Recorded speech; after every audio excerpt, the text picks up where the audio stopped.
Alrighty, so welcome everyone in the crowd. Looks like we got some people still trickling in, and tonight we are going to be going deep into Joey's life and mind and figure out who made the man and what does he recommend for bootcamp grads, new software engineers, and anybody else trying to break into tech or even Clorox.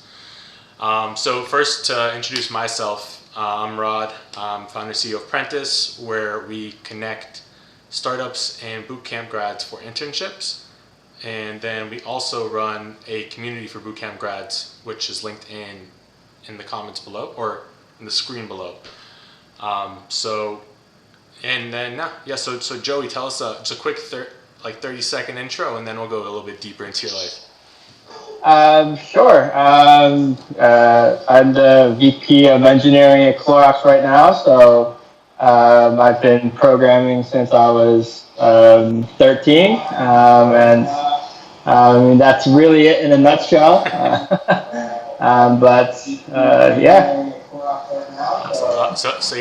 Let's go back in time. So going to your childhood, where did you grow up?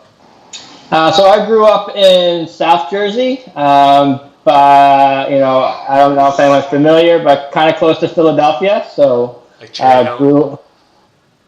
Sorry about that. All good. No, I was saying, was it Cherry Hill? Yeah, so very close to Cherry Hill. Gotcha. So I grew up an Eagles fan. But yeah, so that's where I grew up. All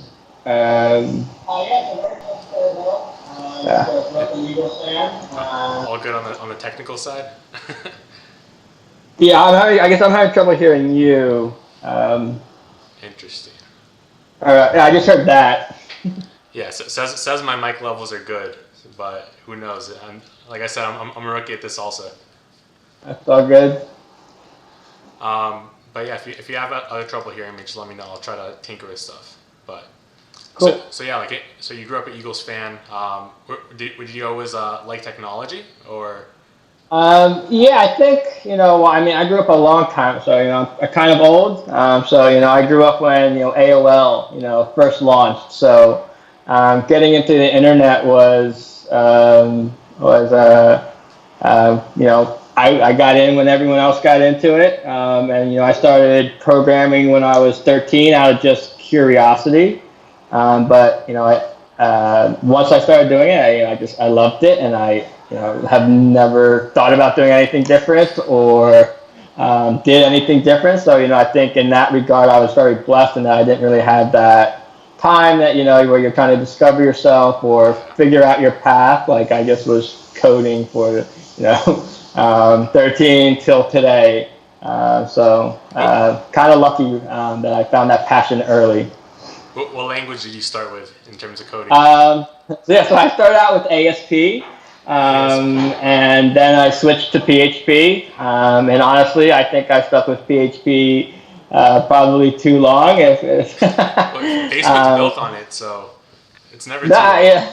Yes, there's always that argument that Facebook is built on it, and it is, still heavily used. But I think a lot more quote unquote modern stacks are coming out there, and we actually had a really hard time recruiting PHP developers or even finding them. So that was one issue that we had, having PHP in a LAMP stack originally. That makes sense. Yeah, I think I started also at 12 was when I did my first programming with QBasic. That's what it was. QBasic, yeah. At the time, I thought it was the coolest thing ever, but then I realized no one uses that. Yeah. I think my first programs were I don't know people that were around and pirating software back in the day, creating those mass mailing programs and those those auto dialers so that when you kept on getting those busy signals it would keep redialing for you. So that's kind of where I started on programming, but using Visual Basic for desktop before getting into web. Gotcha. So then, so that was you started young with it. You started PHP. So then, like moving forward, did you know like, hey, this is what I'm going to do for my career, like going into college? No, yeah. So again, I never wavered from that. I just loved doing it. I think my biggest thing was I didn't want to go to college. Why not? I just wanted to start programming. I mean, if you Uh, think about it, I had already had 5 years of experience before college even started. yeah. But I think back then it was a little different. Like it was kind of unheard of not to go to college. My parents would have killed themselves if I actually Same I boat. didn't go. So Yeah, it's different now. Like now, some companies are waking up that a piece of paper doesn't mean anything really, and people that are self-taught go to boot camps. Like there's a whole another field of or different ways to get to a programming career. So yeah, it sounds like you were kind of ahead of the curve, not liking college. no, yeah, I don't know. I just wanted to start working, and I didn't want to take any courses outside of computers. So I kind of I wish boot camps were around when I was growing up, because it probably would have definitely been the path I would have taken, just to get something that said I'm worth hiring. Yeah, I wish also I'd have a lot less debt. Let's just say that. No, yeah, absolutely, that too. Yeah. So then in college, which college did you go to? So I went to the college in New Jersey. State It used local. to be called Trenton State. I don't know if anyone's heard of it, but my mom was actually a guidance counselor at my high school, and so she was good friends with my guidance counselor. And when I said I didn't want to go to college, my guidance counselor, my mom had my guidance counselor like pull me out of class and drive me up to the college in New Jersey and make at least look at one college. So I just decided to go there. Just wasn't really interested in going to any, so I was like, oh, this is as good as any, so I might as well go here. Yeah, the parents like it's also like a different generation. But before it was like, hey, they got kind of neglected themselves because of not being able to go to college, and like at least for my parents, I know like I worked at American Express before, and they're like, yeah, you get into a company like that and you work there for 20 years. Like that's kind of Hmm. like the old dream. Now it's like people are moving companies almost every year, and that's like normal. Yeah, no, absolutely. I think even I've been at Clorox for 7 years now, and it wasn't really the original plan, but we had a lot of different things happen that kind of it kept it interesting, and I'm still there, so we'll Yeah, see how you're that doing goes. something right. Yeah, no, I think I didn't originally start at Clorox, so I started at a kind of late stage startup called Stop Aging Now, and um, 7 years ago I was the first in-house programmer, and then we got acquired by a company called Nutranext, and then Nutranext got acquired by Clorox. So that was kind of my journey to Clorox. It was two acquisitions, but I would say uh, with the Clorox acquisition, the and we had a new GM vice president start that really managed the direct to consumer group within there, and when he took over, it really changed the culture. Changed, there was a lot more investment into technology, the technology team. So I've been here for 7 years, but I really look at this as I've been here for one, because Yeah. it feels that much different to me as a job and what I was doing. That I really feel like same company, but like I've been here for 1 year and I'm going on my second. That's a big leaps. So in getting into programming overall, how did you get your first job out of college? Was it something where you interned and then got it, or did you just apply? I just applied and really, my first job, I guess my first real job out of college was like a systems programmer at this company that created like a secure version of Linux. And this is again way back in the day when Linux was kind of new and it wasn't as secure as it is today. So now pretty much out of the box it's already secure, but that wasn't the case back then. So that's where I first started. It was a small startup. I made like $25,000 a year. So if you can imagine that. And we were working on just building packages for this Linux platform. And I think I was there for probably less than a year. I was building like webs. We were selling anti-spam software, and I was building web scrapers to harvest email addresses so we could spam them on our our anti-spam software. So I was like, this isn't really at least from a moral standpoint, what I really feel like doing. I left that company, and then I did kind of like a lot of freelancing after that. But I had a web hosting company that I started in college. So that kind of it started out as like a learning project of how to build like a customer management system and play around with PHP and things like that. And it just it started making I made like 4 or 5K a month, and I was like, well, I can just keep doing this. So I would do that, and then I did a lot of kind of freelance. So all those pop-up advertisements that you hated, like those Strayer University forms to fill out. I built those. Thanks. But it was like $100 a form, so it was just something that kept me going. But I would say I really started really understanding and learning web development when I started working for ForSaleByOwner.com, which was a startup where sell your house online, get rid of the middleman, save 6% commission. So I was there for 3.5 years, and that's when everything that you learn in college kind of clicked when you actually saw it in practice and the work that you were doing. So like all those object-oriented things they talked about, you're like, oh, I remember that now, and this is why we had to learn it. But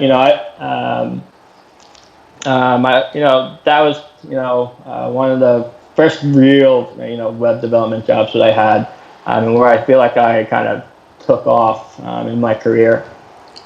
What languages were you using by that point? So like I said, stayed with PHP too long. So so that was LAMP stack. But I think back then, that maybe 10 years ago, PHP was one of the only languages. Or you had maybe ASP. I don't know if .NET had fully arrived yet, but you had it. ASP, PHP, and what was that? Macromedia had some like Cold Fusion. I think Cold Fusion was around back then too. So. I don't know that one. Yeah. So you didn't have that many options like you have today. Yeah, I know. It's definitely come a long way for like everything, and in terms of different frameworks that make things easier, boilerplate solutions. Yeah. So but I think that's also what makes it so exciting. Like it's not like some of these jobs where you learn it and then it's every day is kind of the same thing and just rinse and repeating for years. Hopefully I'm not insulting any accountants out there, but once you learn accounting, it's like maybe you have a couple new tax laws every year, but pretty much you're doing the same stuff. If you do that with technology, you get left behind very quickly. So it's both a gift and a curse that is exciting, but can also be kind of exhausting trying to keep up with, the 10 different JavaScript frameworks, and everyone thinks like they just came out with one that's better than everybody else's. And, you have to be careful not to chase the shiny things and really make sure that you're trying to solve a problem. I'm not switching frameworks because it's new. I'm switching frameworks that I actually think it's going to solve a problem for my business. Also, Yeah, like what you said, like it's always changing. Like, so I don't know if you know about, I'm also like a mentor at Thinkful, and Oh, nice. and for all like the data science students, they're like yeah, like I feel like I'll never have like all the knowledge. Like there's always something new to learn. I'm like that's the blessing and the curse. Like it keeps things exciting, but then you always Mhm. feel like you don't know enough. Yeah, no, I think it can be frustrating, and I think when people talk about imposter syndrome, I think that's probably one of those things Yeah, that feed into it, that's the source. where you may look at a job and you'll see like 10 things that you've never even heard of, and you're like did I get like left behind? So Yeah, that's always going to happen. It happen. I look at job descriptions where I'm like, well, I probably couldn't even apply here for all the things that they want to know. So I think it's just normal. So definitely not something to get discouraged. But yeah, it is the kind of curse of tech. You kind of signed up for a lifelong journey of learning. yeah. So harping on like the job descriptions, would you say like nowadays they're more realistic or have they become more unrealistic?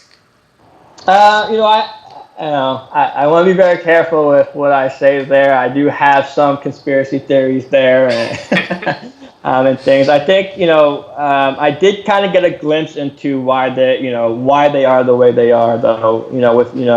I had to go through the exercise of creating job descriptions, and Clorox, is a lot takes us a lot more seriously than Nutrinex did. Like before, I just write something up, I would post it. For me, being lazy, I was like junior 1 year, mid-level 3 years, senior 5 years. Okay, I have 3 job descriptions.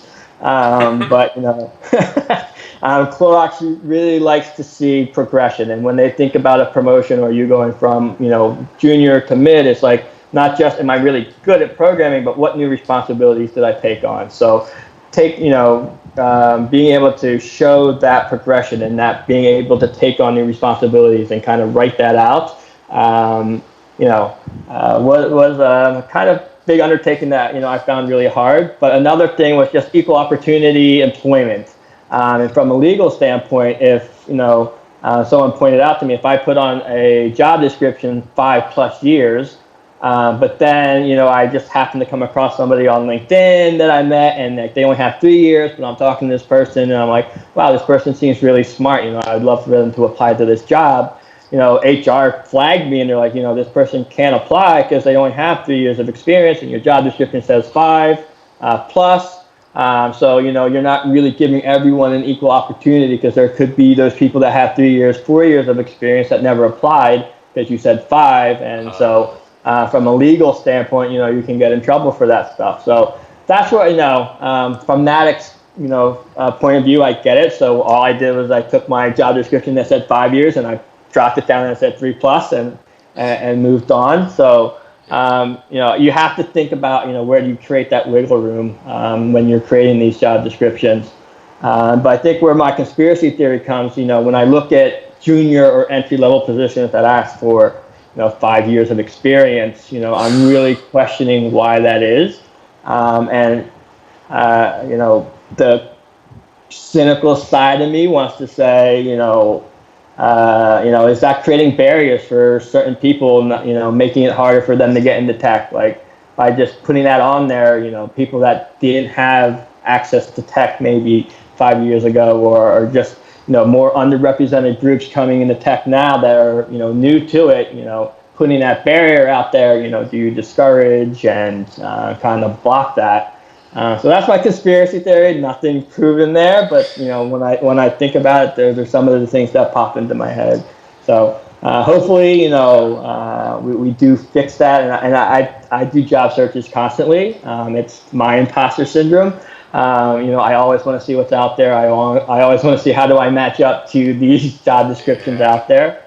But I have seen, I'm starting to see more and more that these job descriptions are kind of coming down back to earth, and you're seeing entry level positions that are saying 0 to 2 years. You're starting to see boot camps on these job descriptions, at least college degree or equivalent work experience. So I do think that companies are getting on board, and really seeing the value in alternative entryways into tech.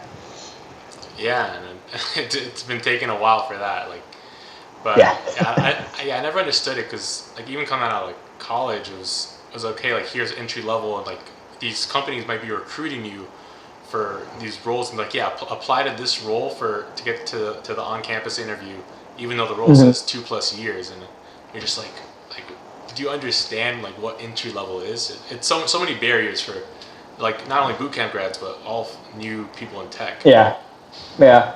No, and I think that's one of the things that I love about boot camps. It's when we think about trying to remove those barriers into tech, that's what I see a boot camp. For people that can't afford a 4-year degree, a boot camp gives you that opportunity to get into technology, to be able to switch careers, midway and not have to go back to college again. Yeah. So when we talk about, diversity, inclusion, boot camps are one way that, we are making tech more diverse and more inclusive. So one of the reasons why I really, try to support them, try to shine light on them, is that I don't think you can say that you want diversity and inclusion and then say I don't support boot camps, because boot camps are kind of one of the bigger drivers of that. I think a diverse pipeline right now. Yeah, no, I really like them, and it's not even also paying $40,000 a year in tuition to college. It's also the time investment. Yeah. Because most of the time in college, I don't think I learned anything in my undergrad related to what I had to do, and then my master's maybe one semester worth of relevant information. But Yeah. and with boot camps, it's hey, these are the skills that you're actually going to be using on the job. So Yeah. I think the biggest thing is saving someone 4 or 5 years of their life, which you can't get back time. No, absolutely. And if you think about it, if you think about a boot camp versus a 4-year, this person in 4 months has gotten work ready versus this person took 4 years. That's another way to look at it. Who would you rather have? Someone that can ramp up in 4 months, or someone that took 4 years to get here? So there's always different ways you can look at it and spin it, but I think for me, I personally I don't care how you learned. I just care, do you know how to program or don't you? That. Why does it matter where you learned it, how you learned it? It's one of those things that if you can demonstrate that you know how to code, then you should be able to be a coder. It should be as simple as that, I think. Yeah, showing that you have the motivation to learn. If you have that motivation to learn and you demonstrated, hey, I learned this in 6 months, here's what I built, then I feel like that's something that shows, hey, this is what it's going to be like to work with that person years in advance. No, 100% agree with you there. And again, you look at someone that a lot of people that go to boot camps, they're doing it part-time, they're doing it while they work a full-time job. If you want to talk about who is going to really show up for you at work, who's going to have that grit to get things done, I'm gonna take a boot camp grad over someone that went to a 4-year college, because they may be the hardest working person. I don't know. They may be awesome. I don't know, but they went the traditional path, and is that as hard as someone saying, I want to make a career change. I want to do something else. I'm going to dedicate myself, and I'm going to work really hard for these 4 months to cram in a ton of knowledge in that short period of time. For me, those are the courageous people, brave people that I would want to count on when I have a deadline coming up, or I have this hard project that needs to get done. I think they had that passion and that grit to get that done. That makes sense. And then so for career progression, to also go back to your career progression, I know I was looking at your LinkedIn, and it was you were an engineer, and then somehow you jumped right up to director of engineering. So I'm sure everyone would love to know how they could do that. No, I would definitely take that with a grain of salt. I look at my, where I am today, and I want to say that, it's 95% luck. Did I work hard? Absolutely. For majority of my career, I've probably had 2 or 3 different jobs going on at any given time between full-time, freelance, contracting. I just, I love money, so I always want to make as much of it as possible. But I also just, I love being able to work on different projects. I love keeping busy. I love, continually learning. So did I work hard? Absolutely. But, I never thought of myself as a people leader or a director type. I always thought I was going to be an individual contributor forever. But, I think it really was, I had reached, I was a senior engineer for this, for Stop Aging Now for the, 5 years. And, I was one of, 3 people on the team. And I was just like, where do I go from here? And so, my boss, just to appease me, he's like, oh, I'll just, you can be a director and you just do the same things, but you'll have this title. And I was like, I'll take it. So,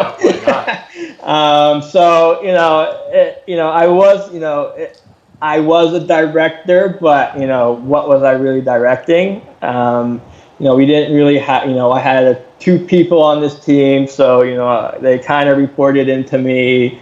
Were they engineers or were they managers?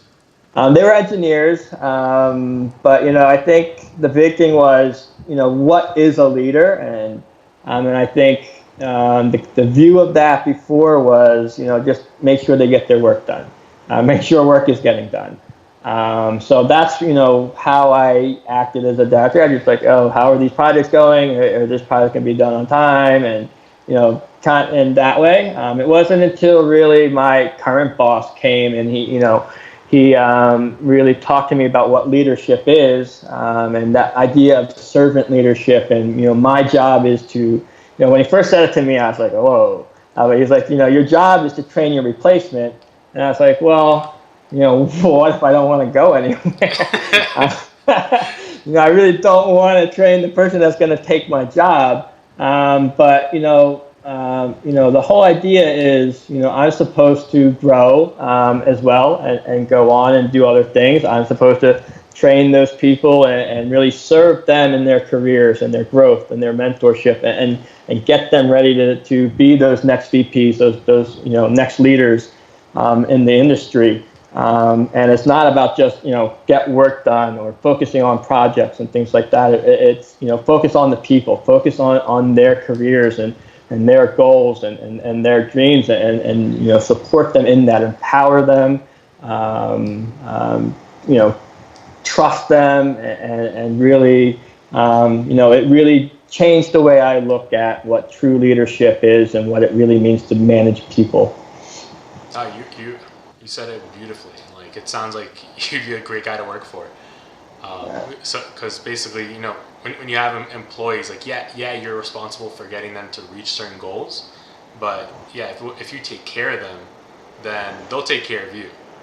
Usually, no, absolutely. There'll be some exceptions, but usually that's how it works. No, absolutely. And I think another idea that servant leadership is that there's no one size fits all. You should be talking to each employee as an individual. Each employee is motivated by different things, have different goals, have different passions, have different curiosities. So how I talk to employee A and what I use to motivate employee A is not going to be what I use to motivate employee B or how I talk to employee B. They're both, 2 different people. One may love money, one may want experience and a path to management. So it really is taking the time to talk to people at an individual level and really treat them as individuals and let them each grow and go on their own paths. So diving deep into like the differences between different employees, I feel like people usually think of technology and programmers specifically as introverts mostly. Do you see that a lot? Like that a lot of them are introverted and prefer kind of introverted activities or management? Yeah, I do. I have some very introverted people on my team. I was actually extremely introverted for a very long time. When I first started at Stop Aging Now, the big joke is it took me 6 months before I talked to my first person. Um, Outside of just, what do I need to work on? And even, the only reason I talked to that person was I ran out of cigarettes, and she was the only other person at the company that smoked, and I really need to bum one off of her. But it still took me about an hour just to be able to G-chat her and be like, hey, can I bum a cigarette from you? But it was the beginning of a really great friendship there. But talking to people is a soft skill, and it's a skill nonetheless. It's something you have to work on and get comfortable with. It took me a while to really be able to talk and have conversations with people, and definitely something I worked on. But I think the stereotype of a developer is out the window. I do see people that kind of fit that stereotype. I see people that are introverted, just want to be heads down, want to be coding. But I see people that love to party and go to happy hours and get drunk, and we do that a lot. I think anyone now, especially with boot camps and technology becoming more and engineering becoming more like the cool job. When I was growing up, you're kind of the geeky, nerdy person, and people didn't want to be a computer science major. Like, oh, you're a loser. But now it's people want to be engineers. People find it cool. People find it exciting. So you're gonna get all different types of people in the industry, and I think that actually makes it even nicer because I'm not walking into a room full of introverts that don't want to talk to me. Yeah, it definitely helps, especially as a manager, because as a manager you probably have to ask questions and one-on-ones, like how are things going. Mm-hmm. And I know from my experience managing people, it's like the introverts, you kind of have to pull it out of them, what do you actually want? Yeah. I think the hardest part of that is just the hard conversations. If you take someone that isn't great at conversations to begin with, and then you have to have a hard conversation, I think that for me was something that I really struggled with. If you have to put someone on a performance improvement plan, or if you have to cut a contractor's hours, or if you have to let somebody go, those are hard conversations to have, and especially coming from someone that was really an introvert, you can that struggle is real. But my boss put it in this way: it's no matter how hard it is for you to have this conversation, just imagine how hard it is for the other person to hear it. Looking at it from that point and having that empathy, you have to be professional about it. You have to just have it, and it's a good thing. I'd rather someone have a hard conversation with me than let me slide, and my career path gets jeopardized because of that, because they just don't want to talk to me. So I also look at it from that point, I'd rather have a hard conversation with you so that you can improve and get your career on track than not say anything, and then you're always wondering why you're never getting promoted. Yeah, it's tough being vocal, but at the end of the day, it's not about you, it's about them. So yeah. That sounds good. And so then you went from director to VP, and then how have you kept your skills up to date? Do you still keep up with coding at all, or is it mostly mentorship now? I would say it wasn't until the last 3-4 months, maybe 6 months, I kind of haven't been able to code anymore. But it is different, and I honestly never really saw myself not coding. But I use Udemy. When we built our new platform at Clorox, we were all PHP developers. We just hired someone who was a 20+ year PHP developer. Wow. And my boss came in. He's like, we need to scrap this, this platform, and I just want to build a new one. There's just so much technical debt over here that I want something new. And so when we were doing all the planning, we were like, well, we want something modern. We want something, when we talk about scalability, we want something where we can hire engineers and they're excited to come here and work on it.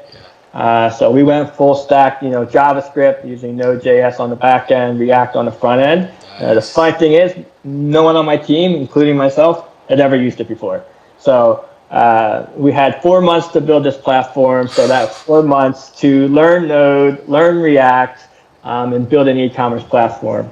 And we did it. That's some grit. So yeah, so I think that's where you trust the people that you hire. I could have easily said, well, I don't really trust these guys. I'm just going to go the safe route. We'll build it, in PHP. But then where would we be, a year from now, 2 years from now, 10 years from now? Probably in the same place, having trouble hiring PHP developers, having trouble scaling. So it's more of a testament to my team than it is to me, but just to have them be able to step up, learn a new language, and build a platform in 4 months, I thought was amazing. And we're talking about 4 developers, including myself. So it wasn't even like we had like this huge team behind it.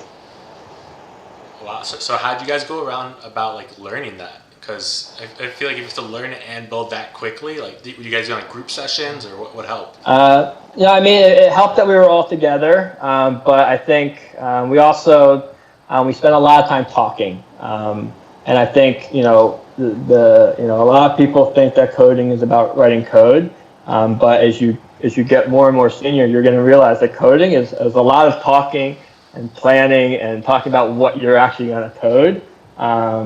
So we spent a lot of time talking about what we wanted to do, the decisions that we wanted to make, and then we spent a lot of time doing proofs of concept. So instead of trying to build this massive thing out, we were like, well, we want to have it do these things. So let me quickly write up a program just to make sure I can get this to work. And we don't need to put it all together, but how can I just get this one piece of it to work? And by doing those small pieces and those small projects, we were able to learn as well as build out, at the same time. So it's just, good planning and just people willing to put in the time to read, take a Udemy course, learn very quickly, help make all that really come to life. That's really impressive stuff, honestly. Like that's really quick to learn. I guess if you guys know coding, it's easier to pick up a new language and framework, but still, that's definitely impressive. Yeah, but I think Udemy and those types of online courses are a good way to ramp up on something quickly. Yeah. It really takes you from zero to really feeling enough to be able to now ask the right questions and what you don't know. Versus reading a tutorial, you're like, where do I go from here? So I would definitely recommend those types of things when you need to learn something quickly or get a crash course in something. Yeah, and so working on that project also, one thing that like I'm trying to do right now in the community is have developers and designers also work with a PM, because I feel like that's how modern product teams usually work. But all these projects that kind of people are doing in bootcamps are usually either silo or maybe only with developers. So on your project specifically first, did you work with a product manager, or did you kind of serve as that? So we did, and honestly, this is the first time I even heard of a product manager. So when my boss came on, he the first thing he did was he talked to everyone that was already there to get to know everyone. But then, he brought in a head of product. And so we worked very closely together on, taking what we thought we were going to build and all the features and everything else, and then, trimming that down to MVP. We had 4 months, so, we weren't going to be able to get everything into this platform that we would ever need. But, what did we need to launch? What did we need to really get one brand going? So, I think they're, instrumental in being able to define requirements, help you stay focused, help you hit goals, and help you have roadmaps. So it was the first time I ever worked with one, but, I think More and more you're going to see, every engineering team probably has a product team behind it, or more next to it, not behind it, next to it, because it's a very collaborative effort between those two teams. Yeah, I've seen like it's basically the project manager that used to like run Scrum meetings and stuff like that, but now like kind of expanded to use analytics tools and road mapping and some design even. So it definitely helps. Yeah, I think our product team spans a lot. So you I have imagine so many product products. design, even testing, SEO, user experience. They take on a ton right now. I can imagine. So moving away from Clorox and working in skills, when did you start getting on LinkedIn and building an audience? Because I know the post about this event was kind of getting a lot of love. So how did that start? Yeah, no, I think I started about a year ago. So when my boss came in, one of the things when we were, I was a director when he first came in, but I had just started talking to my old boss about wanting to be a VP, just because I wanted to be a VP, and so once my new boss came in, we had that same conversation. And when we talked about what things that I have to take on as a VP, recruiting is one of them. And one thing he said was, as a VP, you need to be able to recruit, you need to be able to build a team. You'll probably be judged on your ability to do that. If I were to go somewhere else, that company would probably be like, well, who could you bring with you? Who would want to come with you? So he was like, you really need to start networking. You really need to start getting out there and being visible. So, again, being an introvert, it's not really something that I was like excited to do. I think I had 120 connections on LinkedIn, at the time. Start from the bottom. Yeah. And I hardly ever went on that platform, to be honest. I just, I was all about Facebook and just socializing, but never really thinking about, well, what do I need a professional network for? I have a job. What are you doing? It was one of,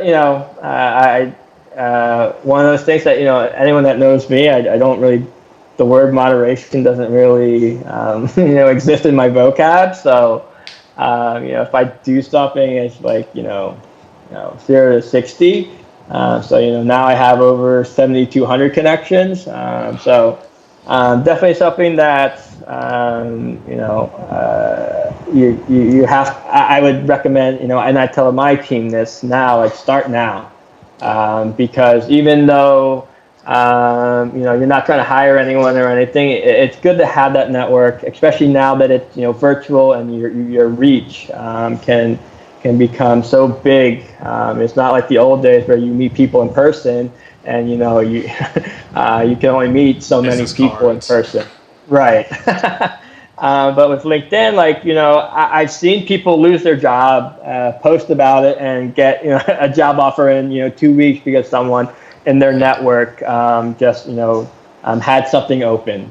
And I've made a lot of hires for my team from people that I met on LinkedIn. And if you think about recruiting, and that it's like at least 20% of a salary, if I can and when we're talking about engineering salaries, 100,000, 150,000, so 20% of that, at the tail end is 20K. If I can meet somebody on LinkedIn and find them to fill a position and not have to go through a recruiter, I'm saving my company, a lot of money. So there's just a ton of reasons to network, but also it's nice to be a part of a community. It's nice to feel the support of a community. It's just nice that I could probably post a problem on LinkedIn and I'll get like 20 people trying to help me solve that problem. So that just really feels nice to have that support. Yeah, I definitely agree on the community. Like, so I know personally, like when I was learning data science, like I was like isolated and wasn't talking to anyone, but it seems like, at least the audience that we have now and a lot of people I interact with on LinkedIn that you've probably interacted with as well, they're all talking to each other, they're collaborating, they're Mm-hmm. troubleshooting together, and they have not only LinkedIn communities, but little smaller pockets everywhere. So it's really cool how the evolution of learning and connecting has happened. No, absolutely. I think one of the, LinkedIn is now the only platform that I use. Yeah. Just, again, I'm not a very social person, so it's not like I was like on other platforms anyway. But I think, being able to talk to people about, um, what they're, having trouble with. A lot of people ask, how to get, into tech and, what should I focus on and things like that. And, just being able to answer those questions for people and help people, it's, I think, extremely just rewarding to be able to do that for people. Yeah. So then, like in your LinkedIn content, how did you kind of choose your niche? Did you always say, "Hey, I'm going to post about tech," or "Hey, I want to, focus on mentoring young engineers"? How did that go? I think for me it was, I think diversity and inclusion is probably the biggest thing I like to focus on. And again, like when we talk about boot camps, they have helped with that diverse pipeline. When I go to technical showcases or volunteer at boot camps, you look at the classes in those cohorts, and you see a very diverse group of people that you probably may not see in a college classroom, to be honest. And I just love that. Again, boot camps are that entryway into people that don't maybe are underprivileged or couldn't afford a college. Um, so um, that's why I like to post about that. I like to support them. I like to motivate them, inspire them. But it really all falls under the umbrella that I want diversity. I want inclusion in technology. I think it's 2020. We It probably should have is. already been here. But if we don't talk about it, if we don't try to promote it, no one else is going to. So something that I'd like to do. I mean, there's millions of articles on how to do X, Y, and Z with React. Millions of opinion pieces on PHP versus JavaScript and I've read them. React versus Angular, but not a lot of people talking about diversity and inclusion and trying to get a diverse pipeline into tech. So, that's what I just like to spend my time focusing on. Gotcha. So going into that, like other than focusing on diversity, which is great. We definitely need more diversity in tech specifically. Um, are there what other kind of things are you looking for in employees that you go to hire? And so I really think about it in terms of the position. If my team right now is majority junior mid-level developers. I want to say over 50% of my team have come from a boot camp. Um, and my idea is that if you have a couple good senior engineers that are multipliers, people that lead and empower people and really believe in mentorship and growth, that you can take a bigger group of junior developers and really build a high performing team that way. And with the price tags of senior engineers, you also almost have to go that route nowadays. When I look for an entry level position, I probably would not hire someone that had more than 2 years of experience, because I feel like I don't want to fill that seat up with someone that is still trying to make it into tech. I want someone fresh out of a boot camp or fresh out of college, because this could be their first opportunity. People that have 1 year, 2 years of experience, they already got in the door. Yeah, that's the biggest They're thing. probably going to get another job a lot easier. So that's one thing I do. Like, if someone came along that was great, I probably have to hire them just, because, you have to do what's best for the company. But, my preference is to really seek out people that really are entry level. But in that regard, I know that they don't have work experience. So what I'm looking for is someone that just, when you talk to them, you can see the curiosity, you can see the passion for tech. You see that this person is someone that is gonna really work hard and try hard to be better and grow. So I like when I hire junior, I'm really looking for culture.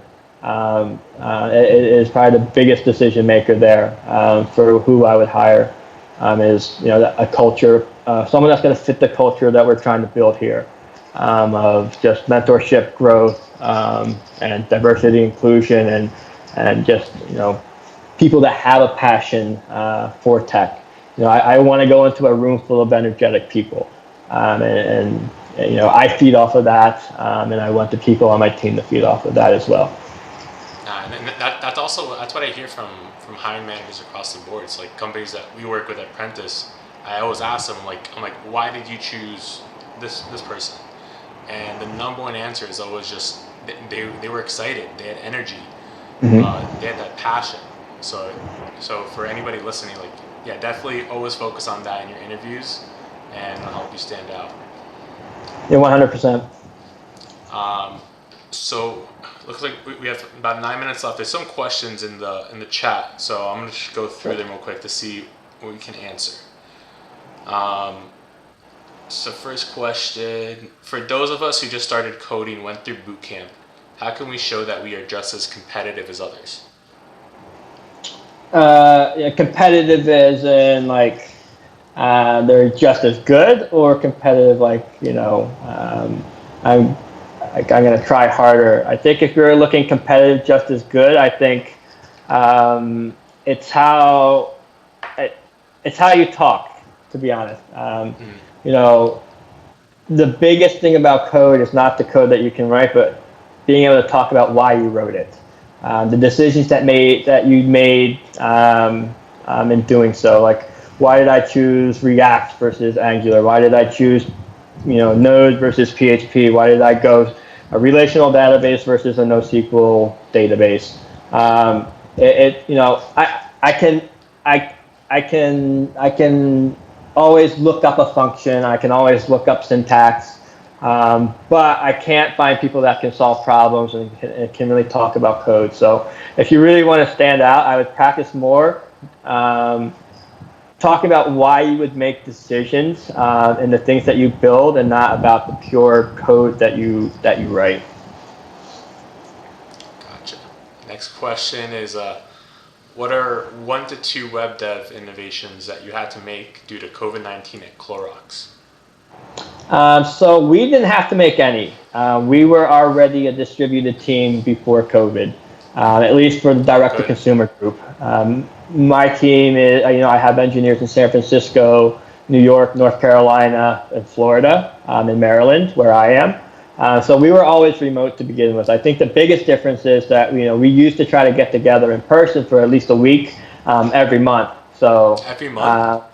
Yeah. Well, it was a small team, so it was a lot more feasible. I had 3 people in Maryland, and I had a couple of people in 1 person in San Francisco, 2 people in North Carolina. So it was really flying 3 people to Bethesda, Maryland.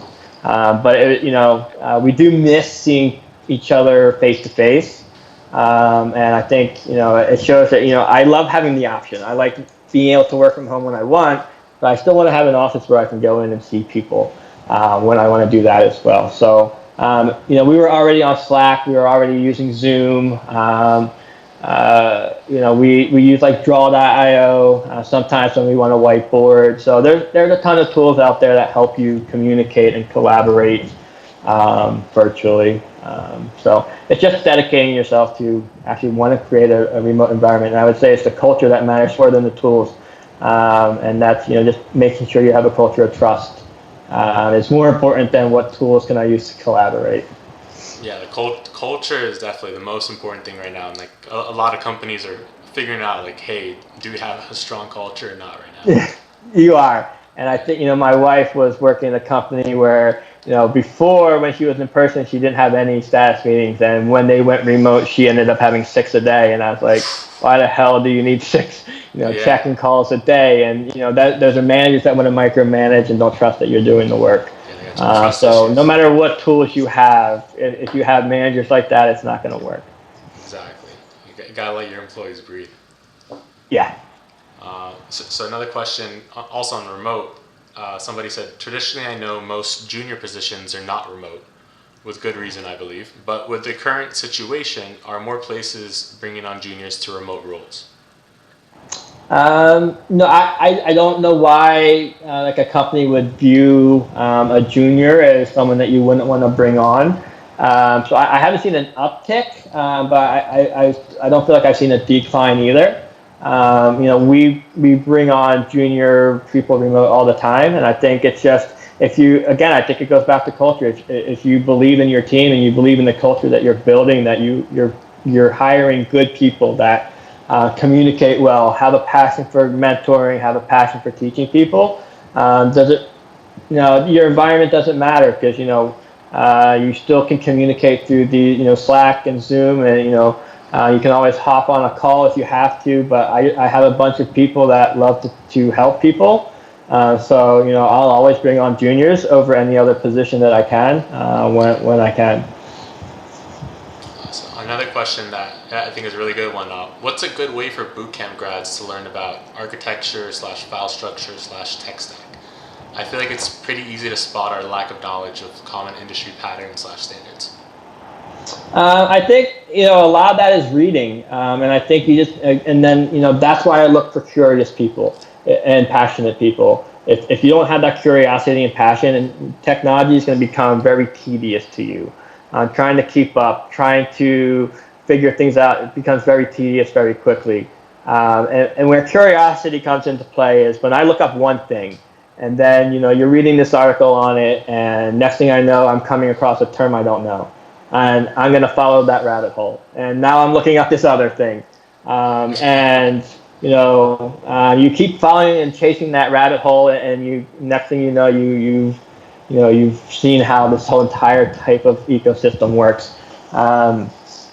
So that's why curiosity I think is very important. You just and I think when you do read things, remember that it's the internet, and everyone has an opinion. Engineering itself is very opinionated. There's no black and white, right and wrong in engineering. There are pros and there are cons, and there is why does this decision have the least amount of cons and the most amount of pros.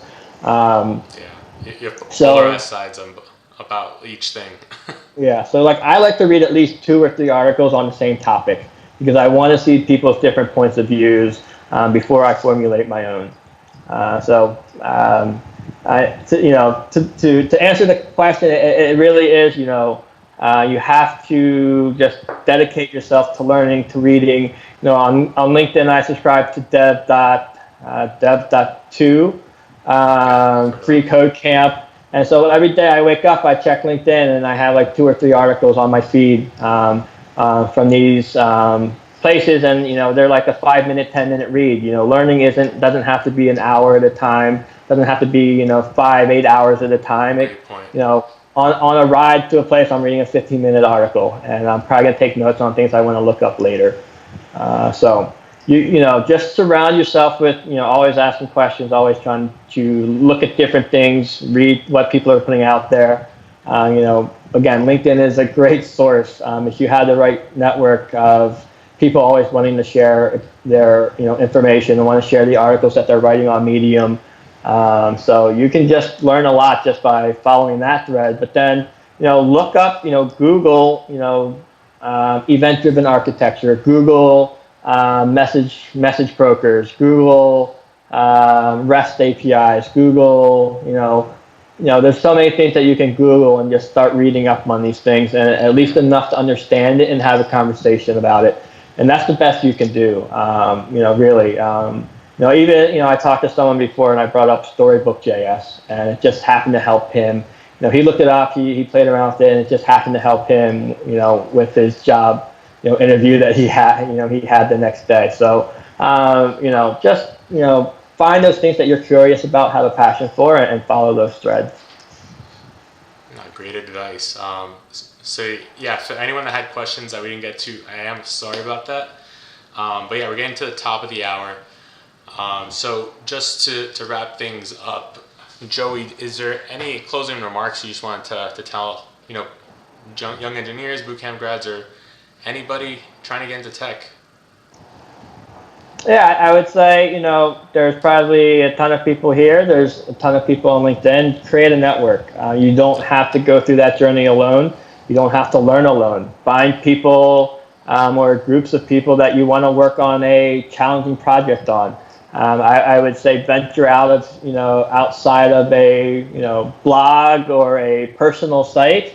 I've seen companies, hire people because they've worked on a much more complex program. So make those connections. Find people to start an open source project with. Find an accountability partner or someone that you can bounce your learnings off of or learn together with. And just it's a marathon of learning. So find people, find ways to make it fun. And just don't give up. And the one thing I did want to say about my comment about don't be a boot camp grad, it wasn't just the label. It's how you see yourself is going to manifest in how you value yourself and how a company values you. I don't want you guys to say, oh, I'm just a boot camp grad, so I'm going to take the first job that I'm offered. I'm going to take this low salary because I just want to get into tech. You guys are software engineers, so make sure that you're getting paid what a normal entry-level software engineer should get paid. Make sure that you're getting a company that will respect you regardless of where you came from. Don't feel like you have to take that first job just because you're a boot camp grad. Really find the places that will value you, that will invest in you. Picking a bad first job could really set your career back, both from a pay standpoint and from a growth standpoint. So that's why I don't want you guys to look at yourselves as just a boot camp, grad. You guys deserve much more respect, and you should chase that respect that you guys deserve. Amazingly well said, Joey. So for everyone, if you like these kind of conversations, feel free to subscribe to Prentice below. But otherwise, Joey, thank you so much for sharing. I learned a lot. I'm sure everyone in the audience learned a lot, and everyone that might be watching this tomorrow and the days after will also learn a lot and hopefully, be able to start their careers in tech. So thank you again. Thank you, and thank you for everything that you do for bootcamp grads and building a community for bootcamp grads. I think it's great, what you're doing here. I appreciate the support. And yeah, if you guys do want to join the bootcamp community, again, the link is at the bottom of the screen. If you haven't joined yet, hop in there. And yeah, I'd love to connect with you. So feel free to find me or Joey on LinkedIn, which is probably where you came from anyways. And either of us will be glad to answer any of your questions, help you out in any way we can. All right. Thank you. So, yeah, good night, everyone.